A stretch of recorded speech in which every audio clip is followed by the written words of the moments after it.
माझी काय अपेक्षा नाही की तुम्ही आम्हाला द्या म्हणून, तुमचं काय आहे ते दाखवा. ह्याला कारणीभूत मी नाहीये. आज मला वशीचा त्रास होतोय, त्यामुळे आज मला जरा बोललं तर मला बरं वाटतंय. 15 तारीख कधी येते त्याची वाट बघतोय आणि गणपतीला गावी कधी मीटिंग लागेल त्याची वाट बघतोय. नमस्कार सर्वांना. भरपूर दिवस झाले आपले व्हिडिओ येत नाहीत आणि तुम्ही पण आपुलकीने विचारताय की तुमचे व्हिडिओ का येत नाहीत. आणि रस्त्यात पण आम्हाला जे आपले फॅमिली मेंबर्स भेटत आहेत ते पण विचारतात की व्हिडिओ का येत नाहीत. तर व्हिडिओ का येत नाहीत हे आपण कदमांनाच विचारूया. तर काय कदम, तुमचं काय उत्तर आहे? तू आताच व्हिडिओ चालू केलास. हां बोला, सांगा तुम्ही. तर वर्षाने ह्या गोष्टीबद्दल मला बरेच वेळा विचारलंय की आपण व्हिडिओ का टाकत नाही. वर्षाला सर्व गोष्टी माहिती आहेत, पण वर्षाने सर्व म्हणतात जबाबदारी माझ्यावरती ढकलली. तर मंडळी तुम्हाला थोडक्यात सांगतो, जास्त मी विषयाला खाजवत नाही. विषय फक्त असा आहे की माझं गाव खोपी जे खेड तालुक्यामध्ये जिल्हा रत्नागिरीमध्ये आहे. आणि मंडळी आज आमचं तिथे घर आहे. जे घर आहे ते तुम्हाला मी व्हिडिओच्या माध्यमात दाखवूनच देईन. ते विषय फक्त आज असा येतोय की आज आमचे विचार असे होते की आम्ही चुलत्याचे आहोत आणि चुलता आमचा आहे म्हणून. आज ते घर आमचं आहे किंवा काही ती जागा ज्या गोष्टी आमच्या आहेत अशाचा भाग नाही.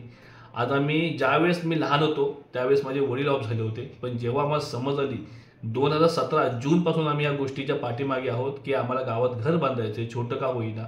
पण तुम्ही तुमच्या विचारांनी आम्हाला जे काही सांगाल की तुम्ही जे काही आम्हाला मार्गदर्शन द्याल, घर घ्या किंवा पडवी घ्या किंवा ही जागा घ्या, या सर्व गोष्टीला आम्ही तयार होतो.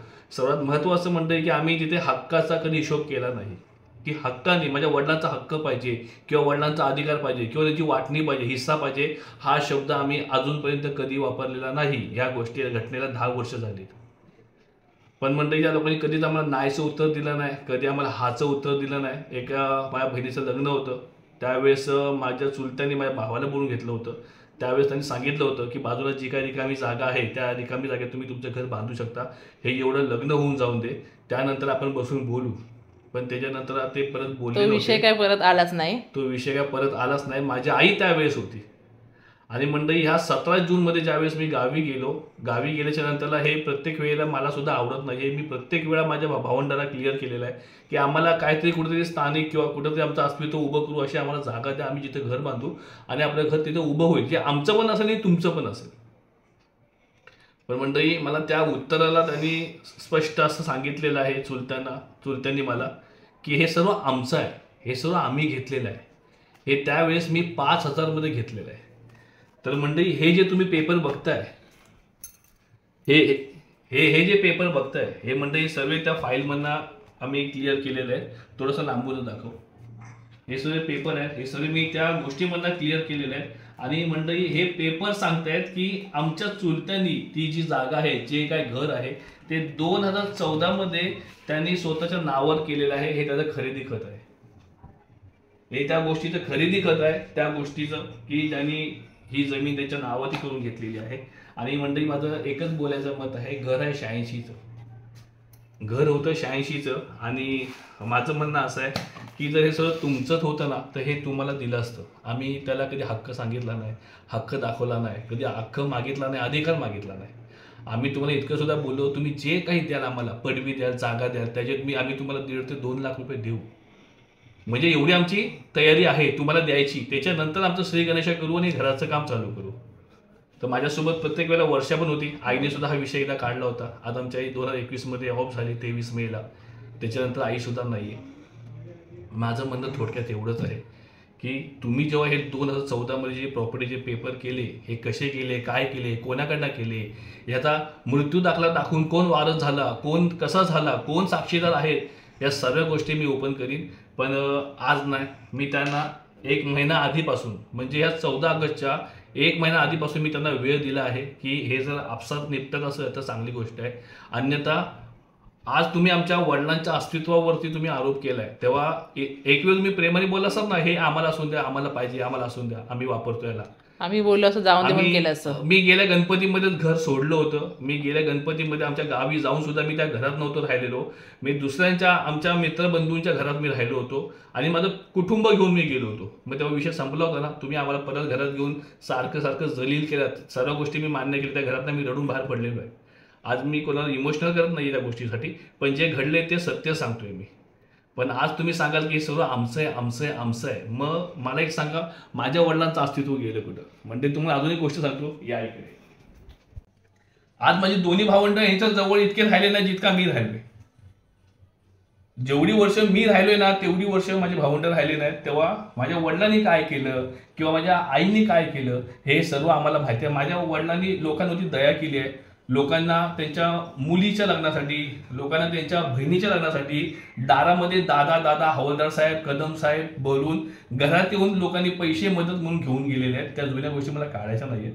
पण आमच्या वडिलांनी भले आमचं भलं नाही केलं, आमच्या भविष्याचा त्यांनी विचार नाही केला, पण त्यांच्या ओळखीच्या पाळखीच्या नात्यातल्या गावातल्या आणि जवळच्या माणसाचं त्यांनी चांगलं केलेलं आहे.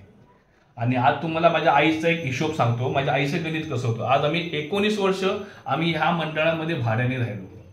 19 वर्ष भाड्याने राहिलो आणि मंडळी त्यावेळेस मी लहान होतो. पण त्यावेळेस लोक माझ्यानं आपल्याला टिंगळ करतात. जेव्हा आपली परिस्थिती नसते, जेव्हा आपली बाजू स्ट्रॉंग नसते, आपण स्ट्रॉंग नसतो, आपली बाजू पडती असते, त्यावेळेस आपल्याला बरीचशी लोक टोमणे मारतात, बरीचशी लोक काही ना काहीतरी बोलून जातात. आपण जर कधी मदत मागायला गेलो तर काहीतरी भलतंच बोलून मोकळे होतात. तर ह्या सगळ्या गोष्टी आमच्यासोबत पण झालेल्या आहेत, आमच्यासोबत झालेत आणि आम्हाला गोष्टीचे काही वाद नाही. पण माझ्या आईचा एक शब्द होता की आई म्हटली आपण इथे भाड्याने राहिलोय. आज काही लोक आपल्याला हसलेत, पण आपण ह्याच मंडळामध्ये रूम घ्यायची. आणि मंडळी, हा आमच्या आईचा विश्वास होता आणि आमच्या आईने ते करून दाखवलं. आता ह्या गोष्टी कोणाला सांगायची मला गरज नाहीये, पण आज निघाले म्हणून सांगतोय.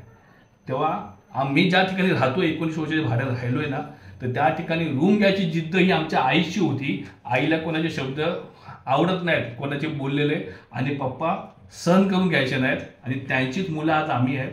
आज तुम्ही आमच्या वडिलांच्या अस्तित्वावरती प्रश्न उभारलाय. काय होईल ते होऊन द्या, पण तुमच्या प्रश्नाचं उत्तर आहे ना देऊनच दाखवणार, अन्यथा एका बापाची अवलाद सांगणार नाही.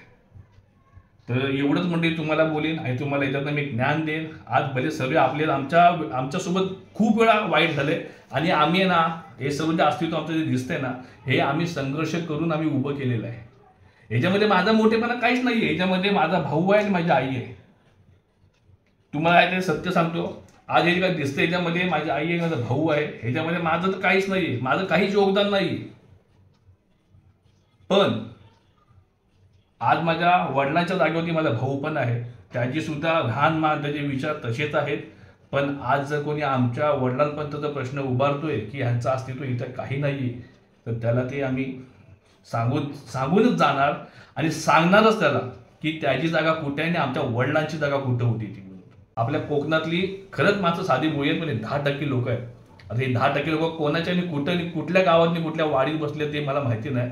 पण मी तुम्हाला मनापासून सांगेन की तुम्ही जर तुमचा काही गावात जमीन जागा काही असेल आणि तुमचे वडील असतील, तुमच्या वडिलांना सांगेन की तुम्ही तुमचे व्यवहार करून घ्या. तुमचं काही असेल तर तुमचं त्यात 7 बाऱ्यात तुमची नावं टाका. अन्यथा तुमचे वडील नसतील तर तुमचा जो का वारस अर्ज आहे तो तुम्ही द्या.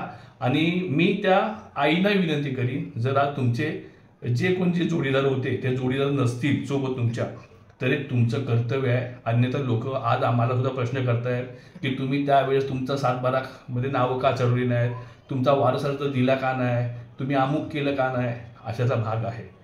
हा प्रश्न आहे आणि या प्रश्नाची उत्तर आम्ही देऊन राहणार, 100% देणार. हे माझ्या वडिलांची शपथ घेऊन सांगतो मी. तुमची उत्तर आम्ही 100% देणार. तर म्हणजे हेच कारण आहे, ह्याच्यामुळे आमचे व्हिडिओ येत नाही. पण आमचे व्हिडिओ येतील, चांगल्या पद्धतीत येतील. फक्त एवढंच आहे मंडळी, कोणचं आम्ही उसणं खात नाही, कोणचं म्हणतात ना काहीतरी लपटून आम्हाला खायची सवय नाही.